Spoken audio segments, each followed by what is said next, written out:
तो गाइस देखिए आनंद आ चुका है अब दिल्ली हमारे पास, तो इसको ट्रेंड करने का जिम्मा है हमारे ऊपर।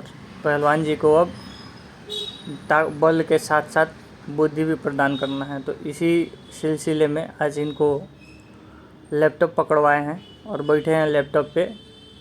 तो इनको आज टाइपिंग टेस्ट सिखा रहे हैं ताकि टाइपिंग करते करते थोड़ा इनको आदत हो जाए, नहीं तो बार बार जब कुछ कहा जा रहा है देखने के टाइप करने के लिए तो कीपैड देखने लग जा रहे हैं। इसी सिलसिले में आज इनको दे के बैठा है। और एक कहावत भी है कि जब चीज़ अपने पास होता है तो आदमी तिल विल करते करते इधर उधर करके ही खुद ब खुद सीख ही लेता है, और वही चीज़ यहाँ भी हो रही है। और बैठ के अपना हिसाब किताब लगा रहे हैं, कुछ दिन में एक्सपर्ट हो जाएंगे और उसके बाद इनका क्लास शुरू होगा, अपना पढ़ना लिखना शुरू। और बाकी जो होगा हम अपने दिशा निर्देशन में इनको बढ़िया से रगड़ते हैं ताकि बल तो है, बल के साथ साथ बुद्धि भी और तेज़ हो जाए।